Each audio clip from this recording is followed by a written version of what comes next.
Hi everyone, I'm Ellen March and this is So What with Sulky. Thank you all for joining me today. Just putting my phone on silent there. I hope you're having a great Tuesday so far. And today we're going to talk about a really easy, quick project that you can make sort of assembly line style to create some really great gifts. So with the holidays coming up, it's a great time to start thinking about what we're going to make for all of our friends and family for the upcoming holidays, right? So I sort of got this idea based on a sort of high-end Kate Spade bag. And it's really nothing more than a zipper pouch, but it's elevated with a little tassel and some padding in the bag, and it just kind of takes it to a new level, even though it is still a very simple to construct zipper pouch. So I'm going to go over the how-tos with you today.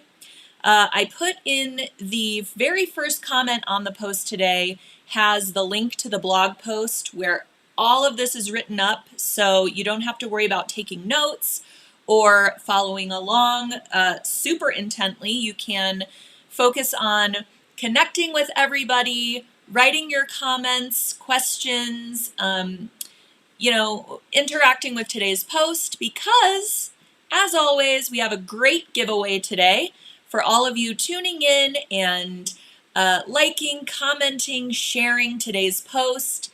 We will be giving away a pack of Sulky Sticky Plus Stabilizer. So if you have never tried this stabilizer before, it is one of my favorites. You're probably getting sick of me talking about it. It's just one of my favorites, so I talk about it a lot. Sulky Sticky Plus is a tearaway stabilizer that has a sticky backing on it. So you can pretty much hoop anything you want to. Things that don't fit in the hoop, you can stick to the stabilizer and you can still embroider it with ease. So it's one of my very, very favorite stabilizers. I even use it when I can hoop something just because I love it so much. And then it tears away cleanly from the wrong side of your fabric after machine embroidery is complete. It can be used for a number of different applications if you are not into machine embroidery. So you'll want to try it. At any rate, that's our giveaway today, so be sure to like, comment, share, interact with me and everybody who is tuning in. I'm already seeing lots of you coming in saying hello. Hello from Ohio. All right. Hey, Patty. Good to see you. All right. So without further ado, let's start talking about the project today. You may have been one of our registrants for our serger webinar that we had a couple of weeks ago. So in that serger webinar, we learned how to use our serger to create a tote bag. And I absolutely love this tote bag, first of all, because it has beautiful embroidery on it. Secondly, it is made with very high quality, awesome art gallery fabrics.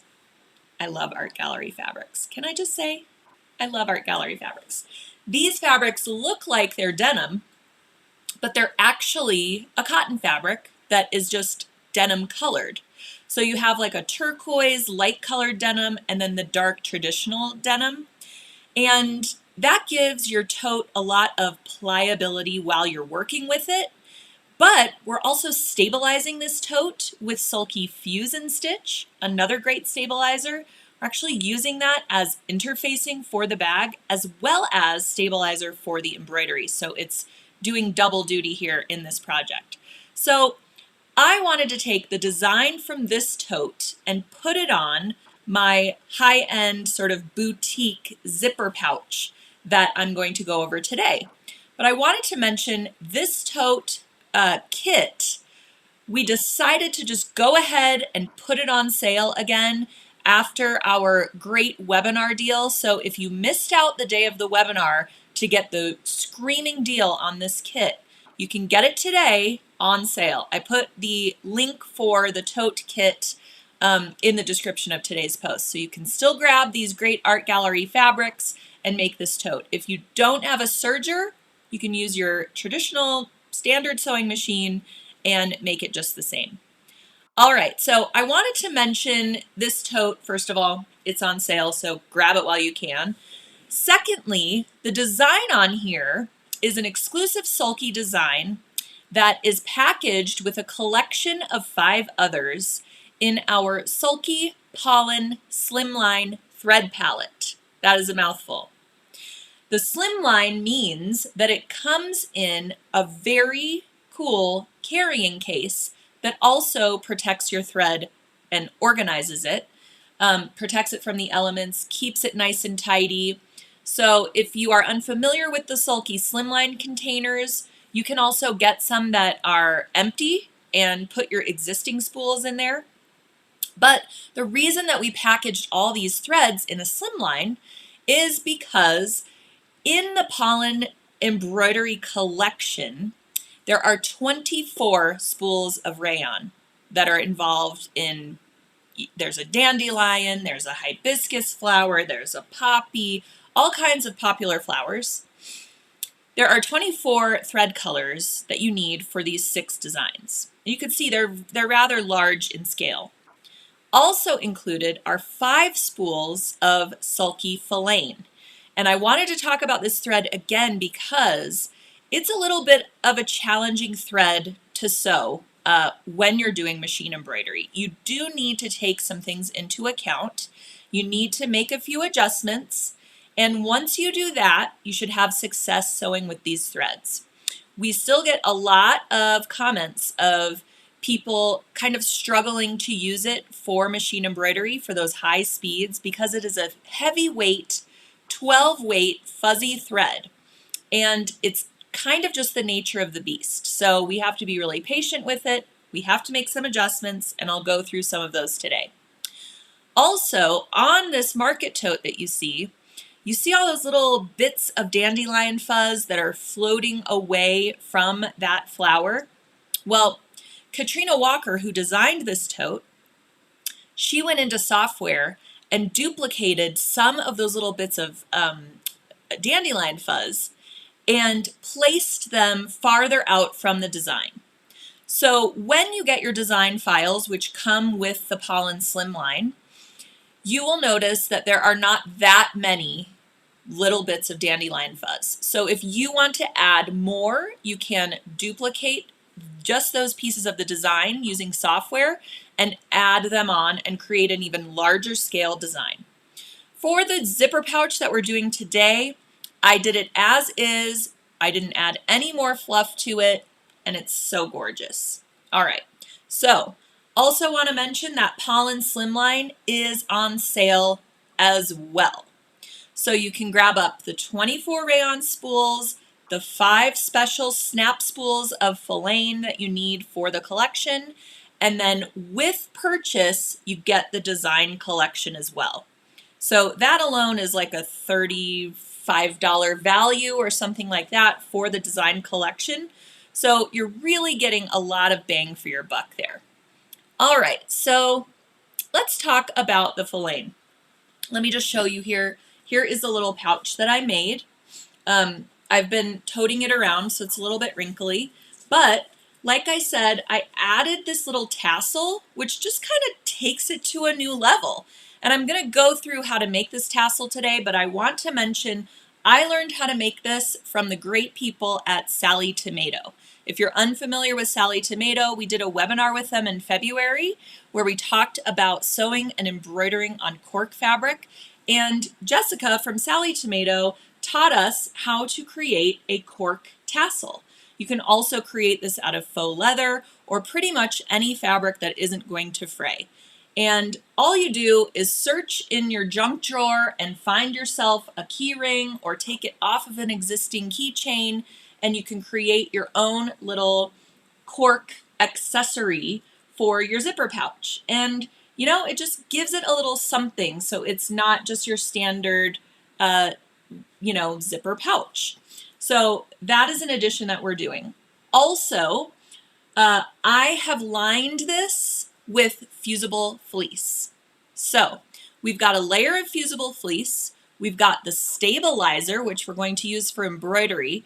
And the stabilizer is fuse and stitch. It's going to stay with the project. You don't cut it away behind the design. You want to leave your whole sheet of fuse and stitch the same dimensions as your front fabric, just to give you more stability with your bag. This could stand up nice and tall if I had boxed the corners, but at any rate, it has a nice structure to it. And you could really carry this like a little clutch, because it's just, like I said, a little elevated from a standard zipper pouch that you would use, for pencils or something like that. All right, so lots of questions coming in. I appreciate that. Keep them coming. I will go through the questions in just a minute. We'll have a few Q&A sessions today. But first and foremost, what you need to do first for the zipper pouch is to embroider your design. Now, these are all the materials that I used for the zipper pouch. And you can see I have a rectangle of cork fabric. This cork fabric has a little metallic fleck running through it. I just had it left over from a previous project, so that is what I used for my tassel. You need a zipper about 11 inches. You can use a longer zipper and cut it to size, and I have instructions for how to do that on the blog post, so go grab those. If you have a 22-inch zipper in your stash or something like that, you can use that and just cut it down to size and sort of make yourself a new stopper for the zipper. Also on there is the fuse and stitch I just talked about. And then my little key ring, I just happened to find that in my junk drawer, like I said. So search around for those things. I always keep them. If a keychain falls apart, or if I just happen to find one of those on some packaging for something else, I always throw it in a little box in my sewing room. You just never know when you can use something like that. And then these are the rayon colors down here, the little snap spools next to the key ring. These are the rayon colors that are in the dandelion design. I also have a spool of turquoise colored polydeco. That is the thread that I used for constructing this little pouch. And then up by the zipper is a spool of filaine. Now, if you do get the slimline, which is on sale right now, the filaine is going to come in the snap spool size. Why? Because it fits in the slimline, so you have all of your pollen embroidery colors together as one in your slimline. But also, these designs, as you can see, they don't require all that thread. So your 50-yard snap spool of filaine is going to be plenty to get you through several stitch outs of these pollen embroidery designs. Now, if you're going to purchase filaine separately, as in individual spools, you will be getting these 435-yard spools of filaine. So you'll have plenty for tons and tons of stitch outs if you go that route. Now, it is important to note that the large spools of filaine are really great if you're doing fur embroidery designs. If you're doing any designs that are labeled brushed or heavyweight, you kind of want all that thread depending on the design. Let's say you're doing a lion and the lion's mane is all done in that heavyweight thread. You will want a lot of thread. Those are very high stitch count designs, so just keep that in mind. Yes, so first and foremost, when you're embroidering with filaine, you have to make sure the design is digitized for heavy, brushed, thick, or it might just say 12 weight threads. It must be digitized this way. That means that the digitizer has made the stitches a little bit longer, and there isn't as many fill stitches to fill a certain area of the design. You don't need that much coverage when your thread is thicker. Makes sense, right? So if you're trying to embroider a design, let's say it's a flower that's all filled in, just a traditional embroidery design, let's say you have it in your library on your computer, and you go to stitch it out with a heavier thread. If you think about it, the thread is almost going to sew on top of itself because it is so thick. You will have thread breakage. Your needle will start struggling to get through all of the fill, let alone all of the underlay stitches that are placed before those fill stitches go into the design, and you're just going to have problems. So first and foremost, make sure you have chosen a design that will accommodate the thickness of the thread. Secondly, make sure that you have chosen a needle that is large enough to accommodate the thread in the needle eye, okay? I recommend a 116 needle. I've even gone up to a 118 or a 118, what is it? Help me out here. The one above 116, 110, 18, there we go. But you have to make sure that your fabric is thick enough so that you're not creating unnecessarily large holes in your fabric when you are sewing out a design or doing top stitching or something like this with the filaine. Now, I have also had great success using a 9014 titanium top stitch needle, okay, with the filaine designs. Now, you really have to slow your machine down like less than half. I have even gone to the slowest setting. And while this does take longer to stitch out, it is well worth the stress that you may have when your machine is going at a higher speed with these really heavy threads. Also very, very, very important is to turn off the auto thread cutter option on your embroidery machine. Now with my machine, I use, or behind me right now, I have the Husqvarna Viking Designer Epic 2. When I go to do a stitch out, I hit OK, and it kind of calibrates and gets ready for the stitch out, and it asks me a bunch of things. Do I want to baste around the design? Do I want to baste the perimeter of the hoop? Do I want the auto thread cutter on, off, manual? Always choose off when you're working with filaine. Why? Because that auto thread cutter, what it does is it pulls your top thread to the wrong side and creates a little knot to tie off your thread for you. That will give you even more density for your needle to go through as you're working through the design. So what you want to do instead is leave a little bit of a thread tail, sew out a couple of stitches, stop your machine if it doesn't do it automatically, and then trim that thread tail and then work your way through the rest of the design. Oops. All right, so here I'm showing really adjust your speed and go slow. You also want to use the sulky bobbin thread in the bobbin. Do not use filaine in the bobbin. Again, we want to reduce the density that our needle has to go through to create these stitches. So a 60 weight bobbin thread is perfect for filaine. All right, so here is the design sewing out. I also wanted to mention that this design has a combination of rayon thread as well as the filaine thread.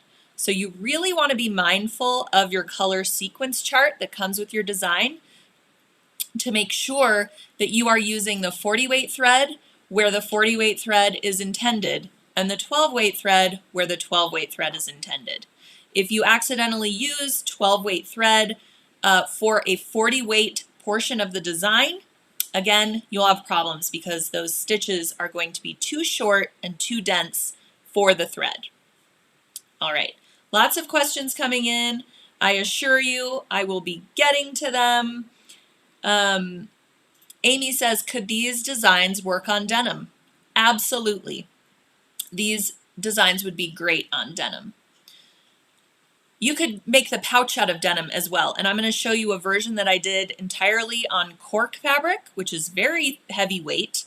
So you could even reuse like a pair of denim jeans or something and make this pouch. Be so cute. All right, let me find my place again here. Okay, so here is the design sewn out. And I wanted to show you this because you can see how pretty that filaine thread is and how it pops off of the surface of the cotton fabric. And you don't even have to brush it out if you don't want to. You can leave it as is without fluffing or blooming it, as I like to say, and it would be still so gorgeous. So keep that in mind, you don't have to brush it. Now, if you do want to brush it, you want to choose a wire bristled brush. At sulky.com, we have what we call a filaine brush. So it is made specifically for brushing out this thread. And you want to brush it rather vigorously to kind of get it going. But try to stay in one or two directions just so that you don't have any snags. You want to be kind of gentle with it, but still brush it vigorously, if that makes any sense. So you can definitely do a little bit of a test and sew out just part of the embroidery fuzz on a little sample scrap fabric and just experiment brushing it and see how far you want to take it so that your final project, you know exactly what to do and you get a feel for how you want it to look. So here it is after I brushed it. Now I'm going to try to put that right next to the one that's not brushed so that you can see the difference here. So on the left side, we have it not brushed. On the right side, see how pretty that is. And it looks like faux fur almost. So the name of this embroidery collection is called Pollen. So every single floral design, only the pollen portion of the flowers is sewn out in filaine so that you can brush it out and it almost makes you want to sneeze just looking at it. All right, so I'm going to get to some questions regarding filaine and then we will go into the simple construction of the pouch, and then I'm going to show you really quickly how to create that tassel that I was talking about. So this is a little bit of a longer question. I'll try to put it on the screen here. Amy says, by chance, do all machine brands auto thread cutting work the same? I likely have to play with this a bit for my Bernina as there are about 3 or so different thread cutting settings. Wow, that is fancy stuff. I am unsure if they all work the same. I would definitely contact them.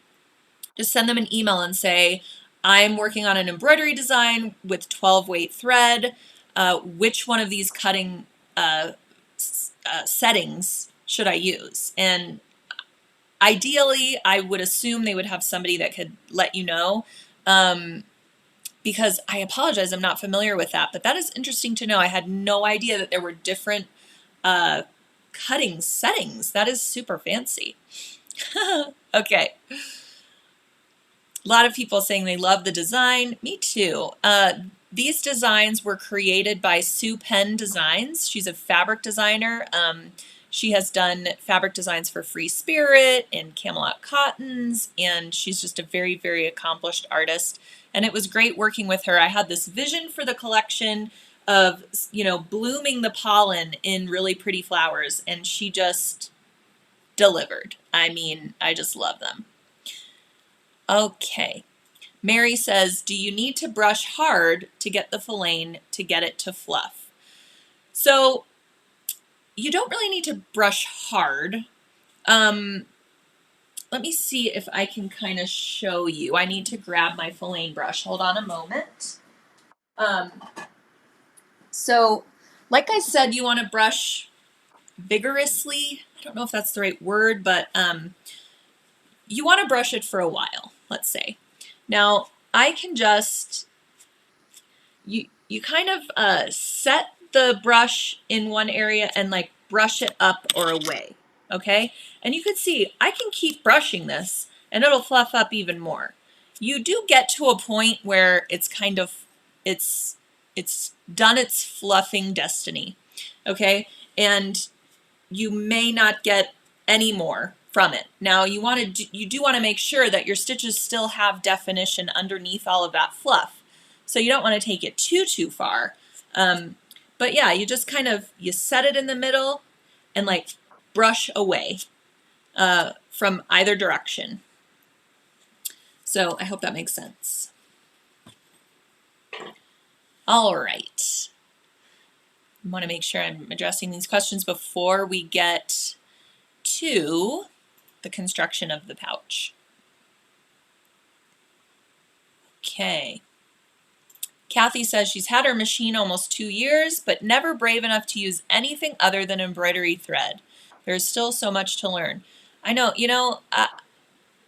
I love when there is a brand new thread that I get to test out. For example, the Polystar that we've been talking about, which is this really pretty metallic flecked thread.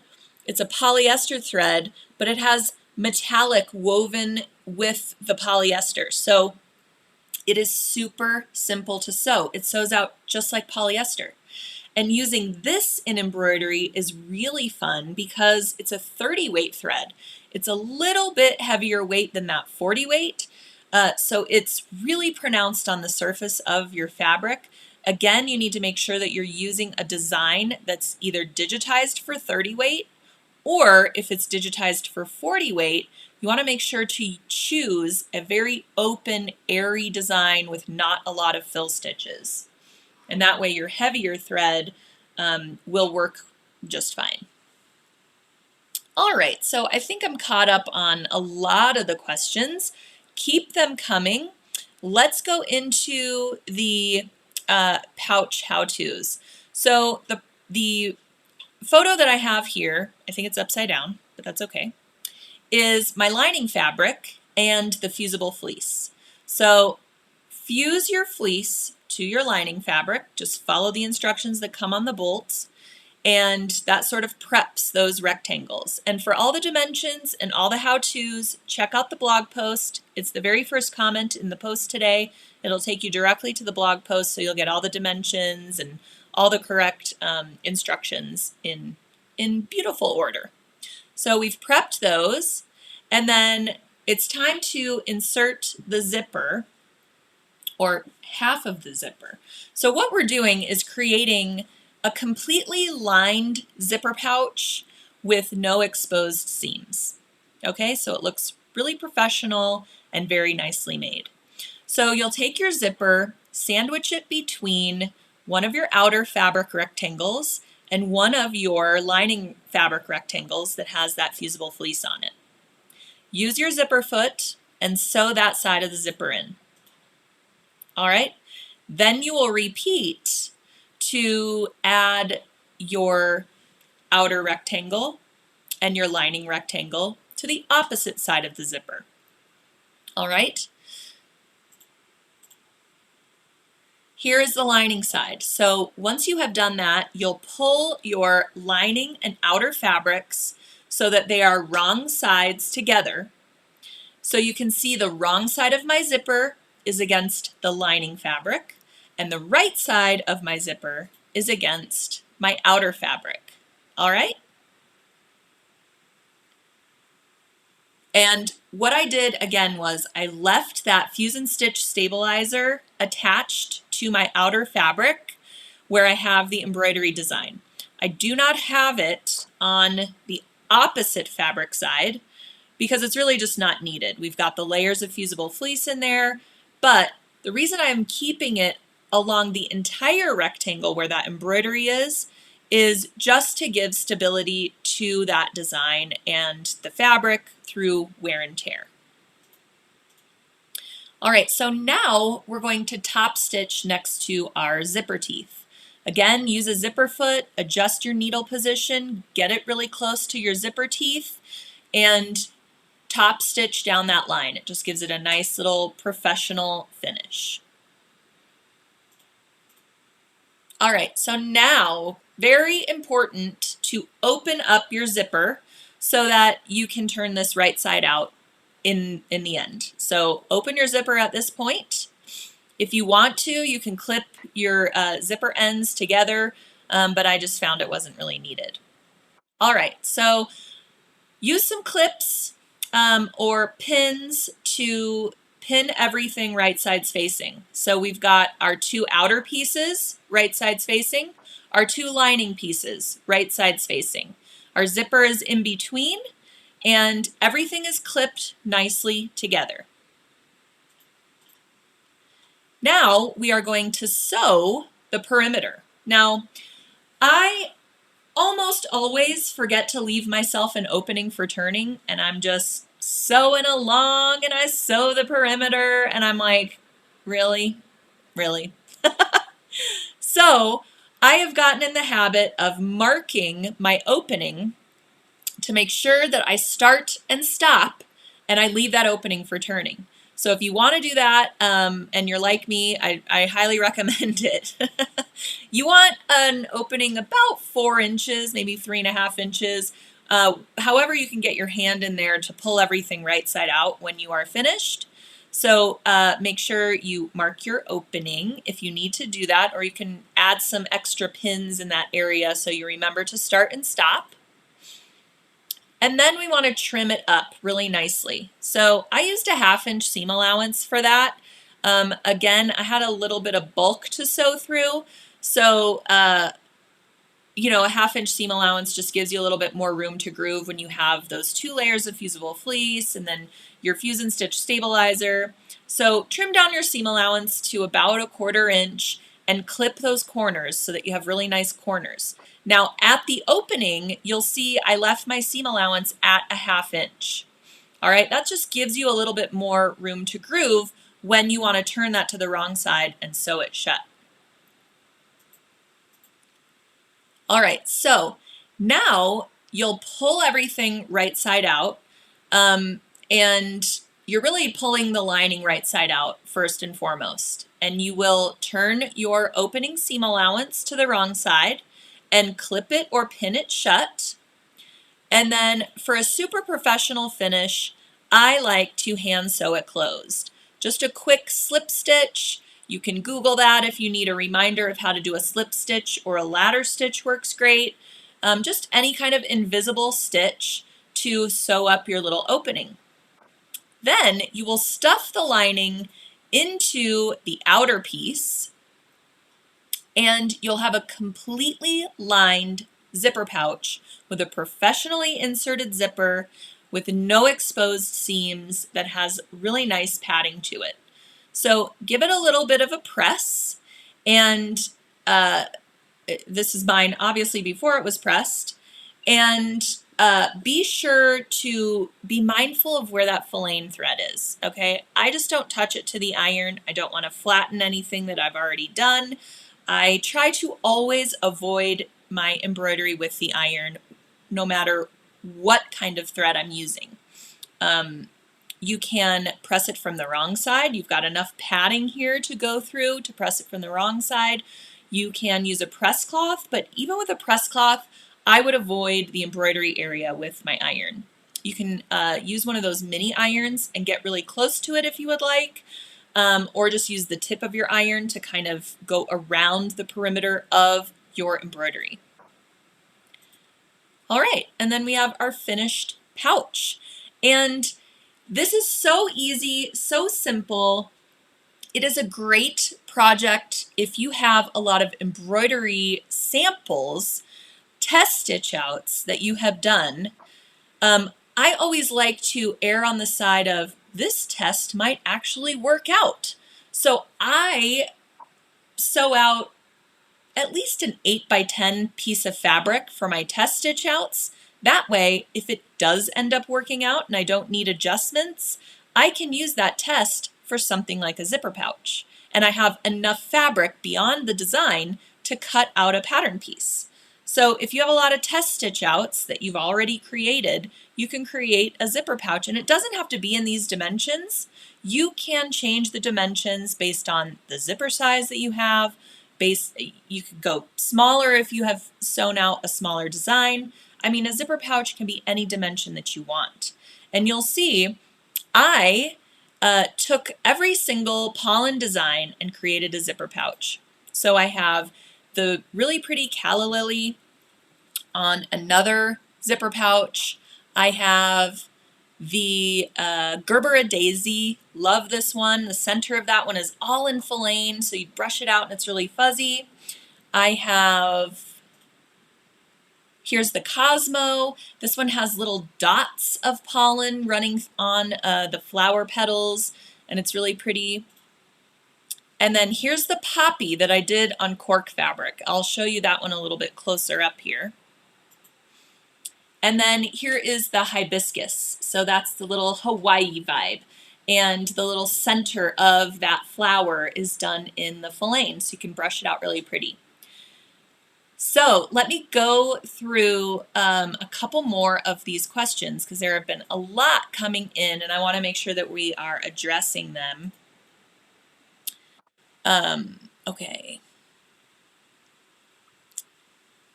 Okay, Clovis says, does the iron burn it? Does the iron burn it? The thread. So I have pressed it lightly with an iron when I did some top stitching on it, and the iron didn't burn or melt it, but I had a very, very careful hand. So if you go to sulky.com, you can see all the care instructions for filaine. And let me just see if I can, since you asked and I'm pulling it up right now, I want to be sure to speak about it intelligently and not just based on my experience, because I know that everyone has a different experience based on the tools that they have, the machines they're using. So I want to be sure to give you the whole, to give you everything I can, I guess. All right, let me pull up the care instructions for filaine just to be on the safe side. Okay, you can machine wash it. Somebody asked that as well. Just a warm or lukewarm water is fine. No bleach. You can dry clean it if you wish. It says you can iron with a medium heat. So, you know, it's a 100% acrylic. And medium to low heat, I would say. But again, I just don't like to touch my iron to any thread that I've done for embroidery. I don't want to flatten any of the stitches. I just don't want to compromise a stitch out in any way. But if you absolutely have to iron it, according to sulky.com, use a medium temperature iron. Okay, let's see. Lois is asking, which way does the zipper flaps go? Toward the inside or outside? The zipper flaps. I assume you're talking about the zipper tape. So you're kind of sandwiching that zipper tape in between the fabric layers that are right side spacing. Yes. And so when you sew it, the zipper tape gets inserted in between the seam allowance. Does that make sense? Hopefully I answered your question. Again, all the instructions are on the blog. When you are doing your zipper, you'll have your lining fabric facing up on your work surface, your zipper facing up, so the teeth facing you, and then your outer fabric facing down. So that's how you want to sandwich everything and align the upper edges with that side of the zipper tape. So hopefully that explains things better. Okay. Yes, I appreciate all the care instructions are in the post now, in the comments of the post.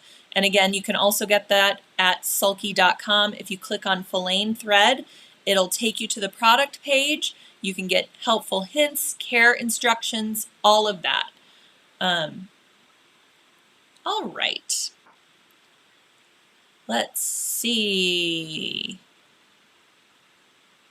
Paulette, I'm not sure what you're asking here, so let me see if I can find. Okay. Sue is asking, do all embroidery patterns tell you what weight thread to use? So all embroidery designs will come with a color chart of some sort. Some brands or companies call it a sequence chart, some call it a color chart, some call it part of the pattern. It's usually a PDF that comes with your design files. A lot of the times you can look at that PDF before you purchase the design to see what thread colors you need, so that you can also purchase those at the same time, or you can know if you have those on hand before you purchase the design. That color sequence chart is going to tell you what type and what color of thread to use for which color stop of the design. So if it says sulky rayon, well, sulky rayon is a 40 weight thread, so we would know then that that design is digitized for 40 weight thread. Typically, embroidery designs are digitized for 40 weight thread. That's traditionally the thread that has been designed for machine embroidery, so that is like the default for most digitizers. But since there have been so many different thread weights and types to come on the market, even over the past 10 years, there have been more and more designs developed to utilize these different threads. So like I said, a 30 weight thread, our cotton blendables look really, really great for machine embroidery, or even machine embroidery quilting designs. Those are great, great, great with 30 weight blendables, because typically they are all line art designs, right? Or like a sketchy design that doesn't have any fill. So you can use a heavier weight thread without having problems. I did a quilt once that I took to my quilter, and I gave her a spool of Pollinated 12 weight, and I said, please use this when you're quilting this quilt. It gave the quilt a really cool vintage vibe. It gives it that little bit of texture. It's really cool if you're using a textured fabric to pair it with a textured thread. But at any rate, I digress. She had no problems using that, and actually didn't even make adjustments to her long arm machine when she was quilting with the Pollinated. Now you might have a different experience based on a different machine that you're using. So just always do a test and make sure you don't need longer stitches or something like that. But yes, long-winded answer to your question. The design will come with a color chart, or it will be in the instructions. A lot of times the design is labeled brushed, thick, heavy, something like that, and that clues you in that, oh, I can probably use a 12 weight for this. But again, check with your color chart and be sure, be on the safe side. Or just ask the digitizer and make sure. Okay. Do you have a kit for the pouch? We do not have a kit for the pouch, but like I said, you can get the slimline container today. It is on sale now at a great price. That gives you all those 24 spools of rayon and 5 spools of Pollinated that you need for the embroidery collection. And then if you are looking for a kit, you can grab up that market tote kit to create this larger bag. So that will give you such great art gallery fabrics. And that dandelion design comes as a little free sort of gift with purchase with this kit. So we have a kit, just not a kit for the zipper pouch. Okay. Clovis is asking, can you use any brush to brush out the Pollinated?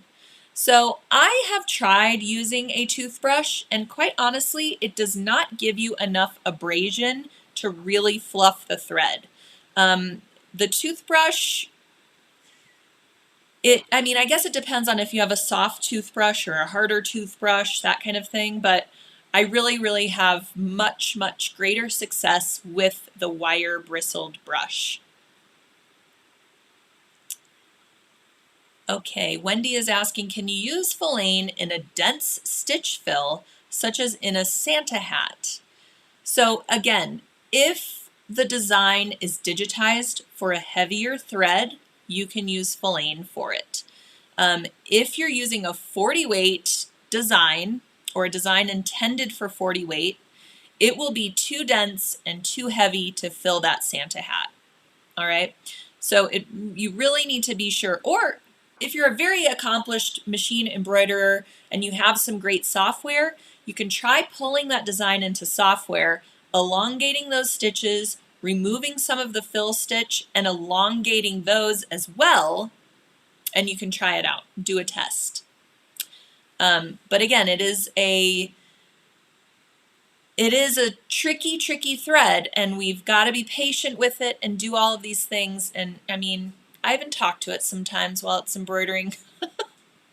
You know, I want it to be nice to me. Okay.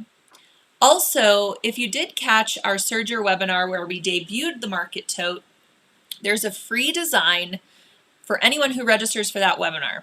Even though the webinar is past, you can still register for it now and get that freebie. It's an ice cream cone design, and it's digitized for Pollinated. So that can be your little sample design. Download it for free, try out your Pollinated. You don't have to have all the thread colors for it because it's just a test.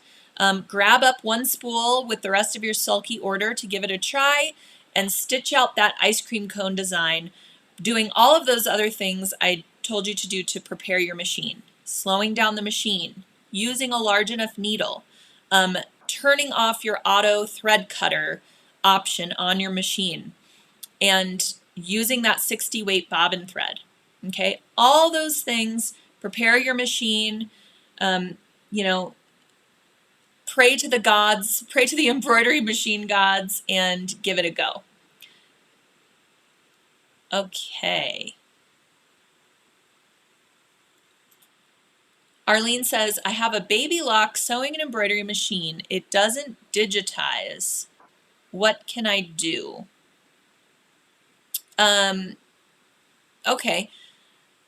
So it doesn't digitize. There may be a software trial you can get that is compatible with your baby lock machine, and you can kind of test the waters. Digitizing is definitely an art. There is a reason that we pay for these designs, because placing all those stitches, making sure they're the right length, width, making sure that your fill looks the way it is intended. For example, that ice cream design I was talking about, the cone is digitized in a way where the fill creates almost a waffle look on that cone. So, you know, it's definitely an art form, and it's definitely something to really practice and hone your skills. I have tried dabbling in digitizing in the past. There are also softwares out there that will auto-digitize things for you. Sometimes it works, sometimes it doesn't. Sometimes you still have to go into a design that you auto-digitized, meaning that the software actually turns your artwork into stitches for you. You still have to go in sometimes and kind of adjust and replace some of those stitch points to make sure that the design stitches as intended.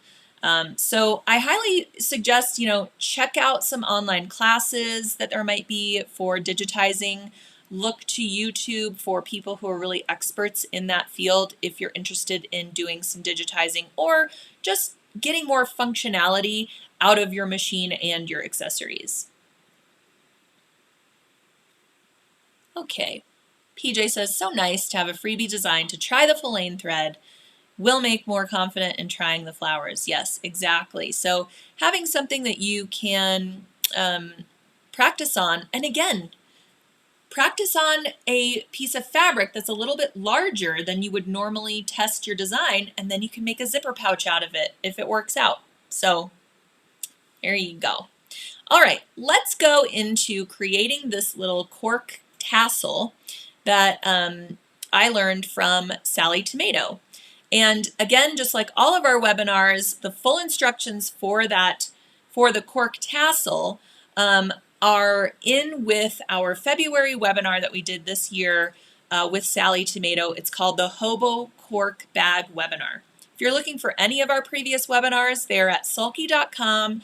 Under our resources page, you will find our free webinars link, and you can find all of that past content. It's really, really valuable stuff where you learn from the designers themselves who created these patterns, who created these embroideries, who designed this fabric.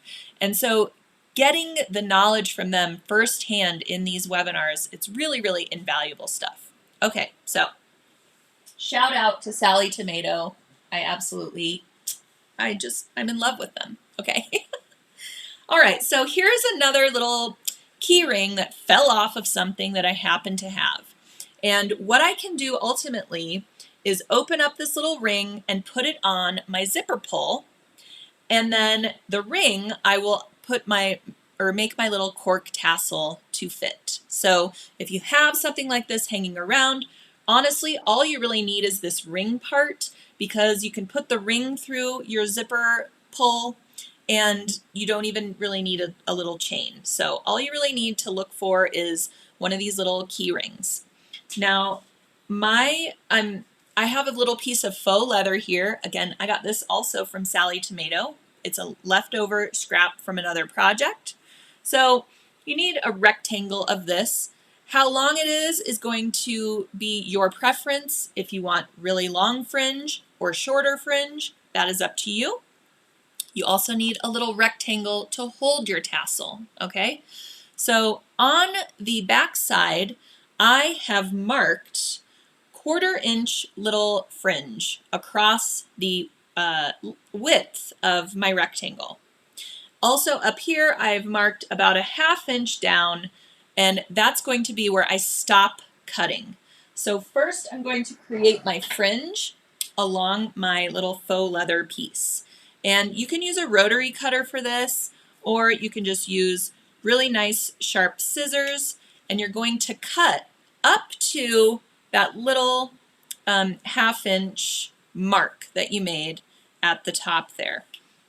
And like I said, you can use cork fabric for this. If you happen to have a scrap left over, you can use faux leather. You can use real leather if you're into that and you happen to have some around. Anything that isn't going to fray. You know, this would actually really be cute with some felted wool, or even just a piece of felt for something for the holidays. You could make a little tassel and put it on an ornament, or something like that. But we're all using a lot of felt around the holidays, and get a little crafty with our holiday decor. So if you are going to use a rotary cutter, you may want to put a piece of tape or something along that upper 1/2 inch mark, so that your rotary cutter, you're very mindful about not going beyond that mark, not cutting beyond it. That's why I like to use scissors for this, just because I can get the point of my scissor right next to that line without cutting beyond it. So now I have my little fringe is created along this piece, right? So that's ready to go. I'm going to take my other little, this is about maybe 2 inches by 1/2 inch. This is going to be my loop that I put through that little key ring. All right, wrong sides together. Now, how are we going to hold this? You can use, I believe Jessica at Sally Tomato recommends using either some Loctite super glue, or she carries another glue called E6000 glue. I also have this Ultimate Multi-Surface Adhesive. This takes a little bit longer to dry though, so you're going to need to like clip your, these little quilting clips are the best, but you're going to need to clip your finished tassel together for a little while. Whereas if you're using super glue, you know, it dries really, really quickly and allows you to get through your tassel without a lot of drying time. All right, so that gets glued together. And then, this is so simple, and it adds just a little professional little thing to your project. And again, I am following the directions from Sally Tomato and kind of making it my own by cutting it however long, however short I want to. Now I just have a dollop of that super glue, and I'm going to start gluing my tassel around that little loop. Just add a little more glue as you are folding it around. And when you use super glue, you really don't need very much. Strong, strong stuff. And what I also like about super glue for this is it doesn't like splooge out of the ends, and you don't have bubbles of glue if you went a little bit too far with it. All right, so now this is the back side of my little tassel, and just to err on the side of safety, I'm going to put a little clip there to hold it for the last little portion of drying time. And I mean, it's as easy as that. Is that the cutest? And you just add that to your little zipper pull, and then you have a little professional finish, a little personalized touch to your now high-end zipper bag. So I'll just show you again. I wanted to reiterate that there's a little cork tassel. I wanted to reiterate that these can be any size you want them to be, these zipper pouches. These two are the same size. I think that one is too. When I got to this one, I didn't have enough blue fabric, so I just made it a little bit narrower, and it doesn't make any difference whatsoever. Okay, so here is the cork tote, and some of you have been asking about the cork tote.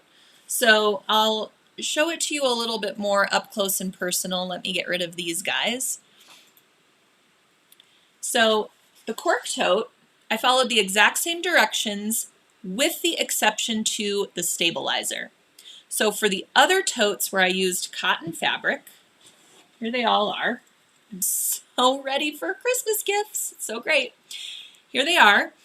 I used fuse and stitch for those, and remember, I left it on my fabric so that I would have stability and structure to my zipper tote. So for cork fabric, you cannot hoop cork fabric. It is too thick. So for that person asking about, can we do this in denim, I would also not hoop the denim fabric if it's a heavier weight denim. So do this instead. I hoop the Sulky Sticky Plus, which is our giveaway today. For any of you liking, sharing, commenting on today's post, be sure to like the Sulky page as well. You are automatically eligible to be a winner of the Sulky Sticky Plus, so you'll get to try it for your own self. You hoop the stabilizer only with the paper side facing up. The paper side says Sulky Sticky Plus on it. Here is a sample of it. So this side up in the hoop. Then you will score the paper using a pin inside your inner hoop ring and peel off that paper backing. It's not going to be as easy because I haven't scored it, but I want to show you the sticky backing. And again, I talk about the stabilizer all the time. I apologize if you're getting sick of hearing about it, but it is just that good that I'm just always using it. So I cannot get it away right now, again, because I haven't scored it. But under here is your sticky surface. You will cut your cork rectangle and place it onto the sticky hooped stabilizer. So it is basically floating above the hoop, but it is adhering to it with that stickiness of the stabilizer. Then you do your embroidery design, and you can see how pretty that turned out on the cork. It doesn't perforate it, and this is a rather heavy stitch count design, and it just looks so pretty. This looks like a high-end like leather pouch. And then you've got your little bits of filaine in the center there that I've brushed out, and it just gives it a little bit of fluff, a little bit of texture, and I just love how this turned out. Choose some fun lining fabric that you have in your stash. Grab yourself a zipper that matches. And you can see this is another found object. I don't even know what this little tag is, but I found it with my keyring, and I just made the tassel to match. So here's the little hibiscus with the yellow faux leather tassel. A tassel is just the cutest thing to add. Here I happen to have a little bit of this light pink cork, and so I used a light pink zipper. This is like super vintage zipper that I had in my stash, and actually the zipper pull was broken. It was no longer on the zipper. So I grabbed one of these, and this actually would normally go around your zipper, but I just made it part of the pull. So I salvaged this old zipper and put it into this project. It was the perfect color to match that cork tassel, and all was right with the world. I will get to these questions momentarily. Just hold tight. And then this one worked out with the little pink cork as well. It just takes it to another level. All right, and here's that pretty calla lily with another little bit of cork. All right. Oh, I better get the lid on my super glue before disaster strikes. Okay.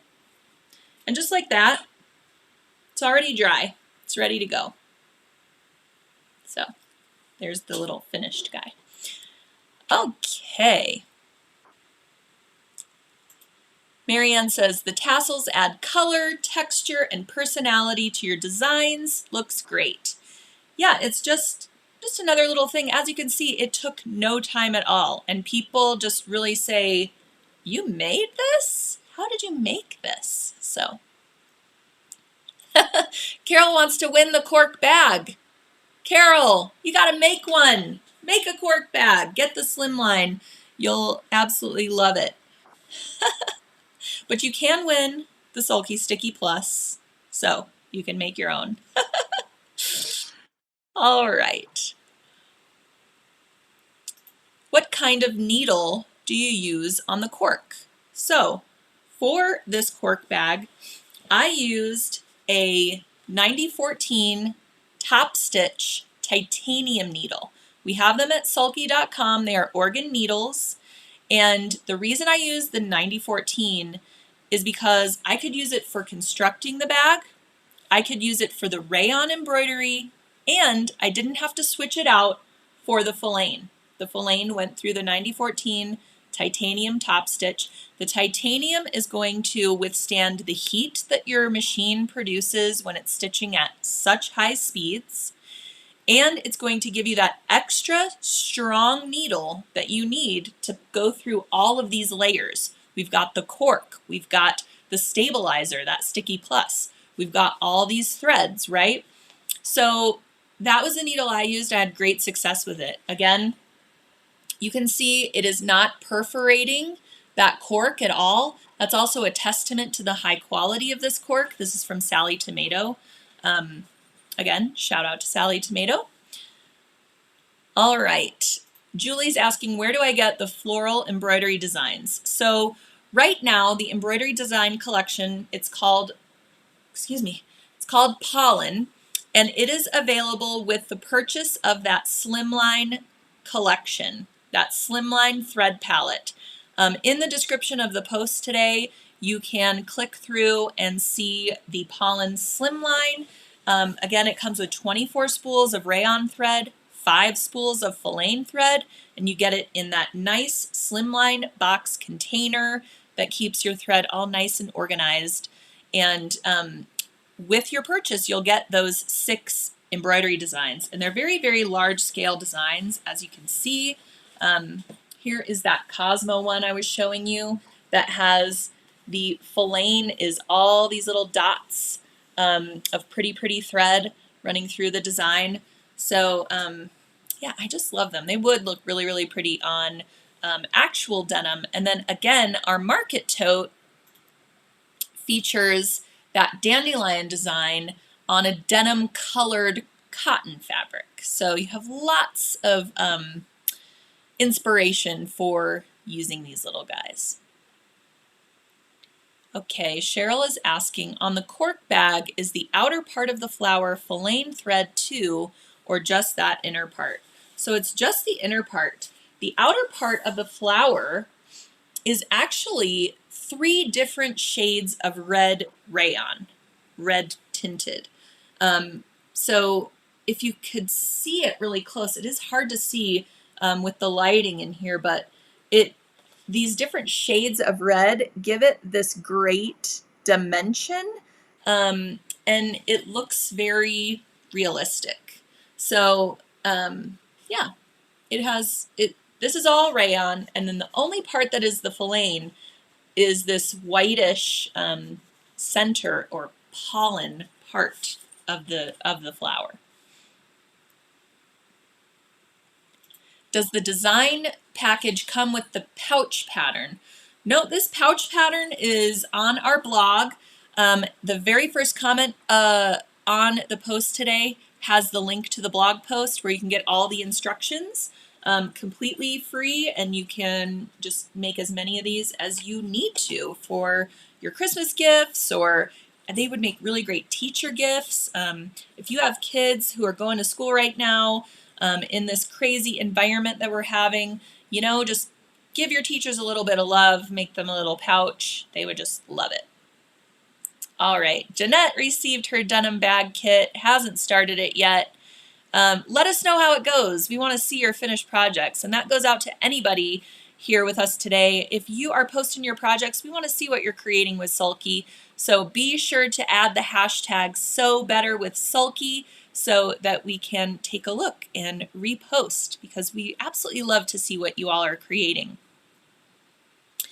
All right, if I have not gotten to your question, be sure to reach out to us at info@sulky.com. We are always here to guide you through your projects, to answer your questions about anything sewing, quilting, crafting related, anything related to Sulky products, and just give us a quick hello. We love to hear from you. So info@sulky.com if you need to reach us and I haven't addressed your question.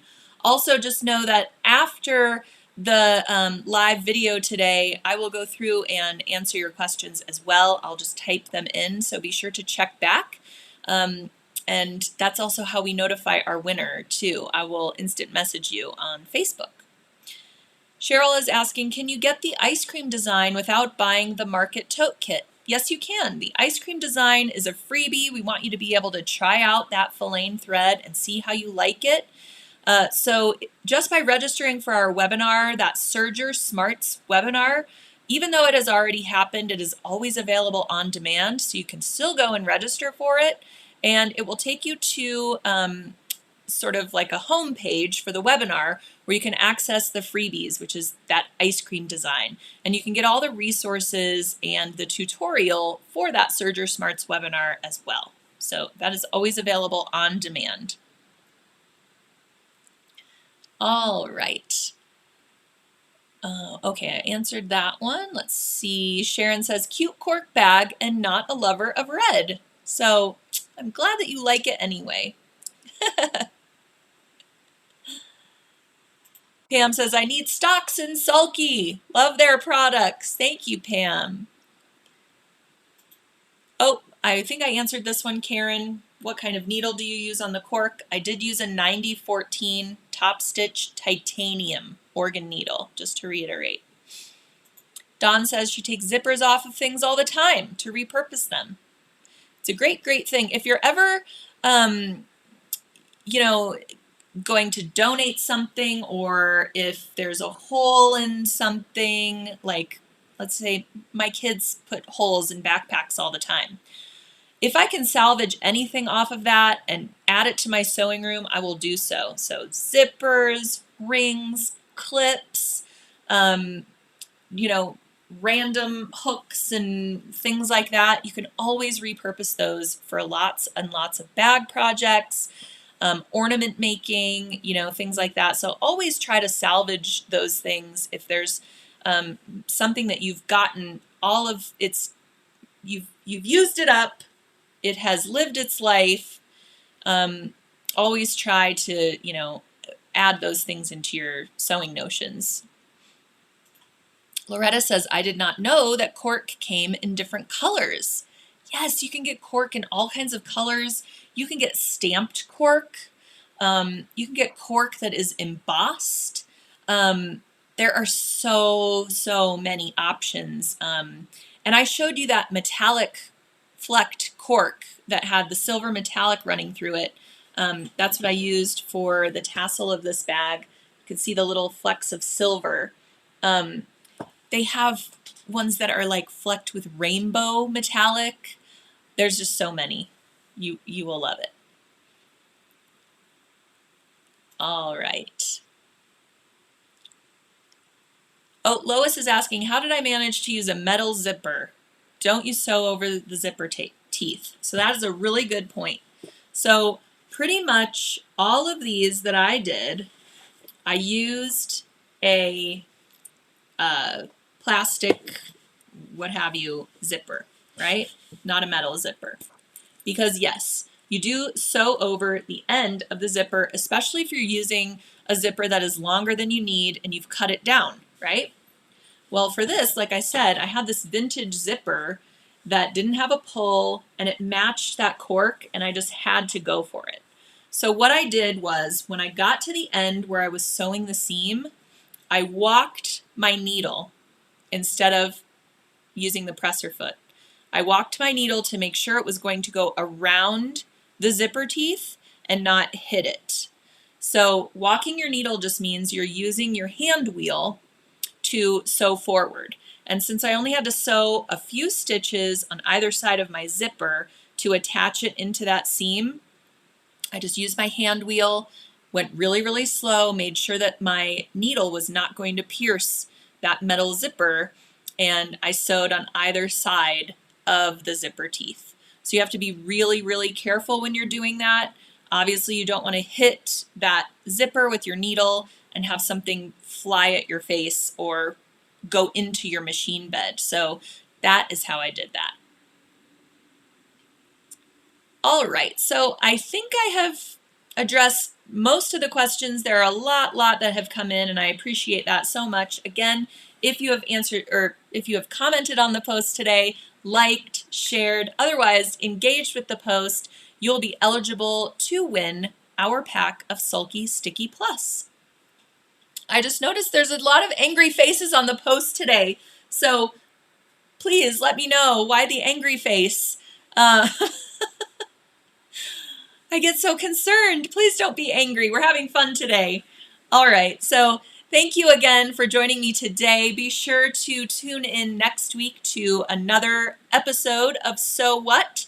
If you want to catch any of our past episodes, they are on YouTube. We have a So What playlist on our Sulky YouTube channel, and so you can check out all of our episodes there.